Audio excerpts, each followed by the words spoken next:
O pré-candidato a governador pelo Cidadania, professor Washington Bonfim, tem fortalecido cada vez mais a sua pré-campanha dentro e fora do Piauí, dentro e fora de Teresina. E é com ele que nós vamos conversar a partir de agora. Lembrando que o professor Washington, pré-candidato ao governo do Estado, também esteve à frente do pedido de impeachment que foi protocolado na Câmara Municipal do atual prefeito de Teresina. Professor, obrigado pela presença, um prazer recebê-lo aqui. O prazer é meu. Aproveito para lhe desejar uma ótima estada aqui. Foi o nosso primeiro contato depois você está aqui. Exatamente. Muito obrigado, legal. Professor.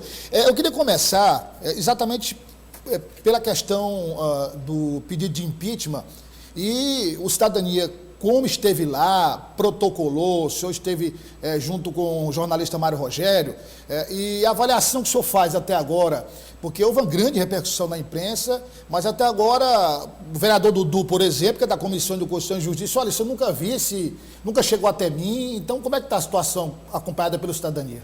Olha, a gente tem acompanhado, até com certa preocupação, porque na realidade deveria ter sido encaminhado para a Comissão de Constituição e Justiça pelo presidente da Câmara, o vereador Jeová Alencar, mas é um ponto que nos entristece a falta de atitude, digamos assim, da Câmara de Vereadores diante das preocupações que a população tem, né, com a administração Pessoa, que é uma administração que dia após dia vem dando exemplos claros de que não tem nenhuma condição de tocar os destinos da nossa cidade. Professor, logo após o pedido de impeachment ser protocolado e começou a ganhar repercussão, o vice-prefeito disse uma frase que também repercutiu na imprensa. Ele disse o seguinte, abre aspas, se não estão aguentando nem o doutor Pessoa, vão aguentar o Robert Rios, fecha aspas. Como é que o senhor interpreta essa frase, vice-prefeito? É o deboche de sempre, né? Mas o secretário de Finanças, vice-prefeito, sabe que a principal denúncia, né, que motiva o pedido de impeachment pesa sobre os seus ombros, de vez que foi feito um contrato sem nenhum tipo, né, de amparo jurídico entre a Prefeitura de Teresina, através da Secretaria de Finanças, uma empresa privada para cuidar da questão da arrecadação do Imposto sobre Serviços, que é a maior arrecadação própria da Prefeitura de Teresina. Isso tem sido investigado também pelo Tribunal de Contas do Estado, é grave, gera improbidade e certamente o vice-prefeito tem sua preocupação relativa a esse processo, não só de impeachment, mas o processo individual que pesa e pesará sobre seus ombros. Professor, a gente está falando inicialmente de Teresina, que é a capital do estado do Piauí, e exatamente por conta também dos problemas que a gente vem tratando aqui. Eu conversei com o promotor Francisco Jesus, da 42ª Promotoria, e ele elencou vários pontos que estão sendo acompanhados e investigados pelo Ministério Público. Nós mostramos aqui, por exemplo, vans do transporte eficiente sendo empurradas por pessoas. Mostramos ambulâncias do SAMU sendo empurradas por parentes da pessoa que estava sendo atendida naquele instante, que precisava de atendimento de urgência. Ele falou da questão dos pontos de alagamento, só o Ministério Público elencou 68 pontos, a gente sabe que é bem mais do que isso. Falou também sobre essa questão dos livros, inclusive disse que já tem muitas informações sobre a empresa e todas as informações são informações negativas sobre a empresa. E aí o senhor, que ocupou por diversas vezes cargos na Prefeitura de Teresina, nesse conjunto da obra, como é que o senhor acompanha a capital do Piauí 2 anos após a atual gestão assumir?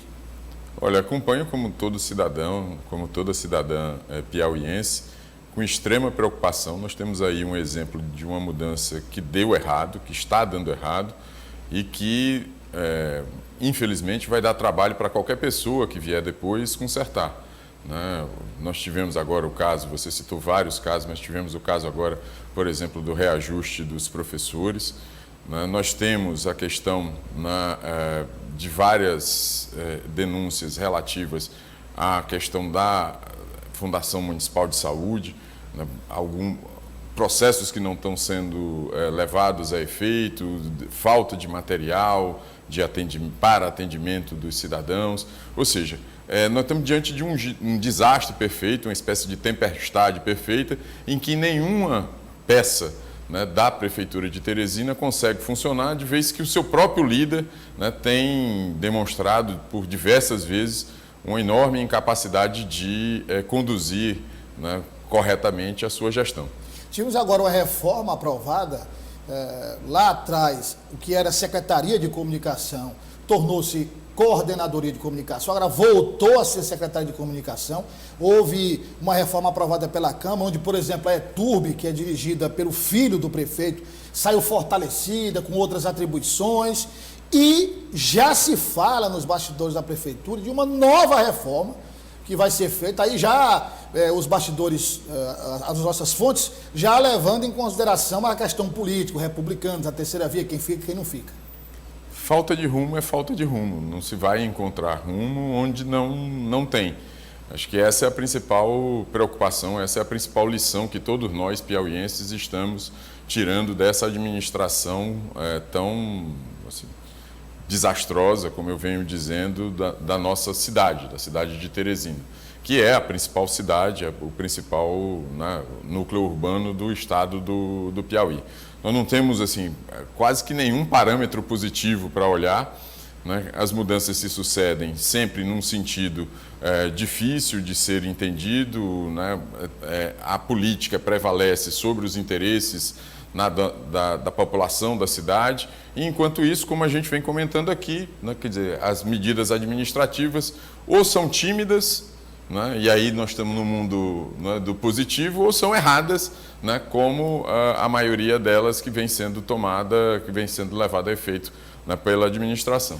Falando agora da sua pré-candidatura, como eu disse, o senhor ocupou vários cargos na Prefeitura de Teresina, foi um dos assessores mais próximos do ex-prefeito Firmino Filho, trabalhou muitos anos com o ex-prefeito.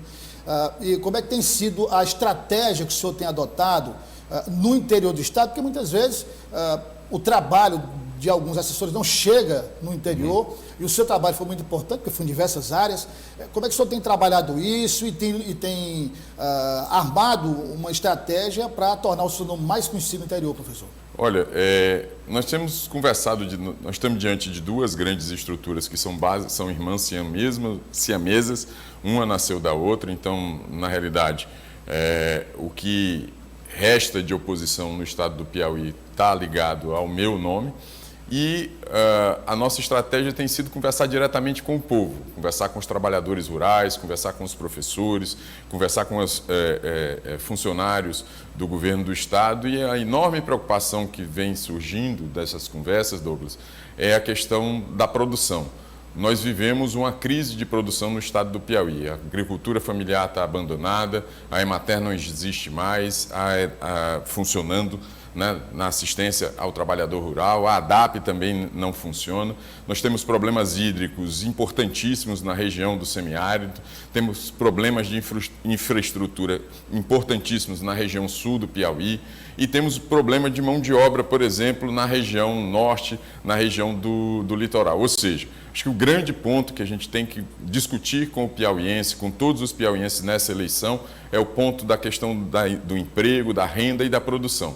Se espera por isso, né, se espera que uma nova administração do governo do estado retome a capacidade de produzir, seja a pequena indústria, seja a agricultura familiar, seja o grande negócio agrícola, para que a gente possa voltar a ter emprego e renda e não viva apenas de bolsa.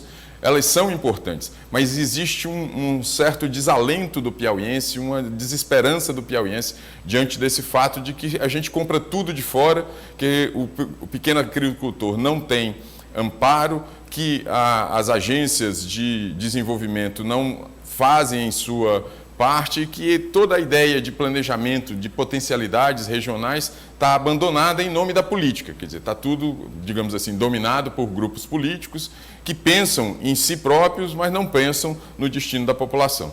Quando o senhor fala que as candidaturas são irmãs siamesas, ou seja, a pré-candidatura de Rafael Fonteles, a pré-candidatura do ex-prefeito Teresina, Silvio Mendes, o senhor não enxerga essas duas candidaturas como uma da base governista e a outra de oposição? Na realidade, assim, as duas candidaturas, elas vêm do mesmo berço que é o governo Wellington Dias. Ainda há pessoas progressistas ligados ao governo Wellington Dias.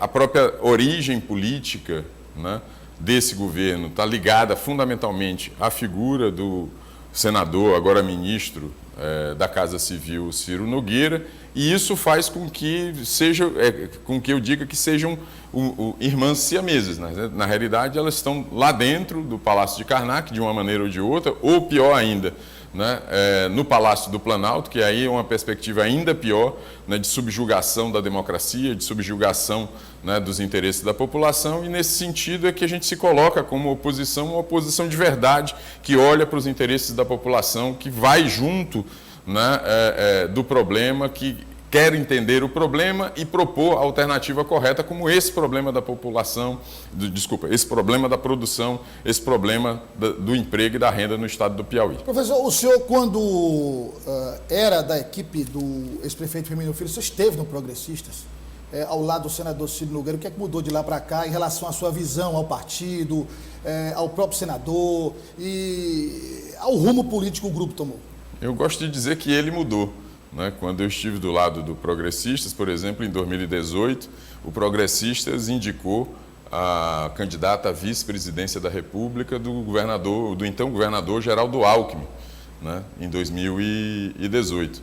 De lá para cá, o governador Geraldo Alckmin está indo para o outro lado, e o ministro, né, quer dizer, que se colocava contra o atual governo, hoje é seu principal patrocinador. Então, eu continuo onde sempre estive, e as peças de fora se moveram. Em nome da coerência, eu permaneço onde estou, né, do lado da democracia, do lado da ciência, procurando escutar diretamente a população e fazer aquilo que tem que ser feito pela população. Novamente, a gente vive um mundo em que a política e os interesses da política se sobrepõem aos interesses da população. É essa discussão que eu quero fazer. Os interesses da população têm que prevalecer e têm que se colocar acima dos interesses da política. Uma última pergunta. O senhor propõe essa discussão, o senhor faz essa análise, como é que o senhor projeta os debates? Porque a gente comentando aqui no quadro Política do Dia, a gente considerando as três principais candidaturas, Rafael Fonteles, Silvio Mendes e Washington Bonfim, são três pessoas preparadas, três pessoas que conhecem bem o Estado, que têm uma bagagem cultural importante. Como é que o senhor projeta esse debate, esses debates que vão acontecer? Porque é inevitável que no calor da política, aqui e acolá, haja uma elevação de tom, mas o senhor acredita que esta eleição, apesar da rivalidade, principalmente uma rivalidade nacional, Lula e Bolsonaro, mas o senhor acha que aqui no Piauí, pelos três principais candidatos terem esse perfil, o senhor acha que a eleição pode ser diferente das outras nesse aspecto?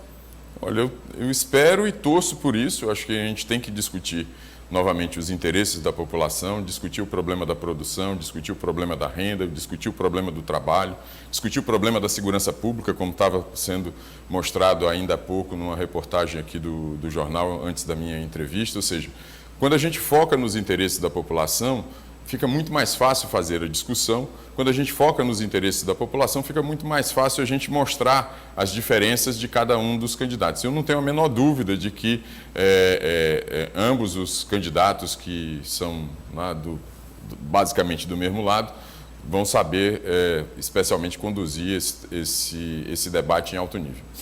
Professor, obrigado pela presença. Conto com o senhor outras vezes aqui para a gente discutir sua candidatura e o Estado do Piauí. Sou eu quem agradece, desejo aí um bom carnaval. Está meio estranho esse carnaval. Está estranho, está complicado. Mas bom feriado mesmo, né? Bom feriado, pois é. Bom feriado. Um grande abraço aí para todas e para todos os ouvintes, e novamente parabéns para você por estar aqui. É uma circunstância que a gente não queria, claro, né? Mas certamente se acrescenta muito aqui ao Grupo Dia. Obrigado, professor. Muito obrigado mais uma vez.